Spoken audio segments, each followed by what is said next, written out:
All right. I apologize for last night.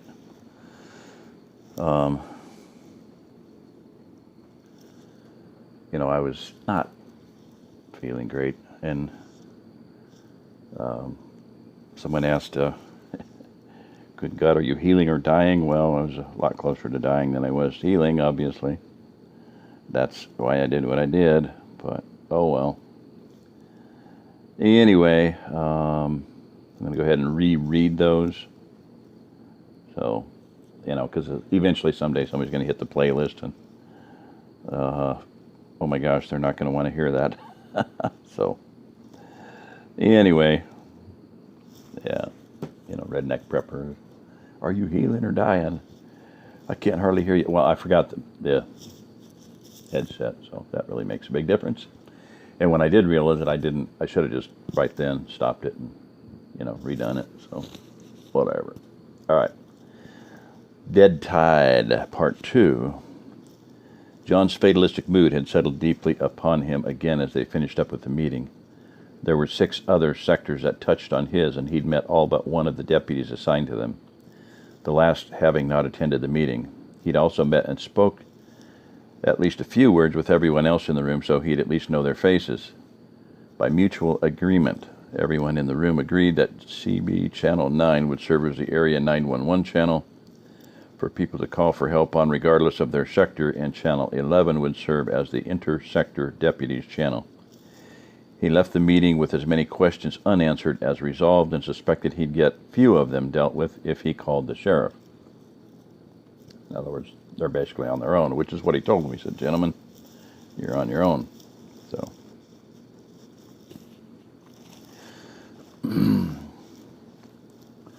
mostly he figured they'd have to solve them for themselves until things could be put back together. Lisa had told him the Archer post office was running again. There was no fuel for rural delivery, so you had to come into town to get your mail, even if you didn't have a box in the building. With no one sending junk mail and most of the companies that sent him bills now probably scattered across the continental shelf, he figured that the postal mail volume would plunge steeply. Probably just as well, he thought. I doubt the Postal Service can even pay more than a very few employees now. Mail's going to go back to being mostly personal or official communication like it used to be way back when. To his surprise, there was a handful of mail waiting for him. Most of it was now irrelevant, having been posted before impact, junk advertising. Book catalogs gave him a pang of regret. Credit card bills, the power bill, a jury summons brought a momentary grin to his face, but the last letter on the bottom stopped his breath for a moment. A huge grin split his face, and he carefully tucked the letter into his breast pocket, and the rest went into his saddlebags. Even junk paper was paper, and paper was a manufactured commodity, which meant that it did not get thrown away until it had absolutely no more possible uses. Even then, it could be used to light a fire. He pulled the CB out of the saddlebag. "John DeBase, I'm finished with the meeting and I've got the mail. I'll make a quick stop by the market on the way out, then I'm heading home. I've got a surprise."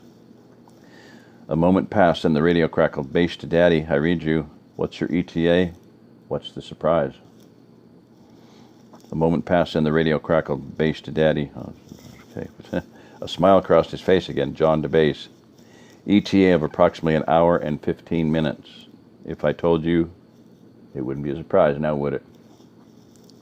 He rode through the gate within the specified time and up to the barn. He was just unsaddling the horse when Ann came in. "Mel tells me you've got a surprise for us. What is it?" John grinned. "I'll tell you what I told Mel. If I told you, it wouldn't be a surprise, now would it?" He picked up a curry comb. "When I get Cricket squared away, I'll show you. When's lunch going to be ready?" "The hunt's at 2, and I want to be finished by then." She grinned back at him. "Yes, dear. I'll be sure you're fed before you go out and play with the boys." Walking back to the door, she turned just before going through and said, "I've got a surprise for you of my own," and stuck out her tongue at him as she disappeared into the brightness outside.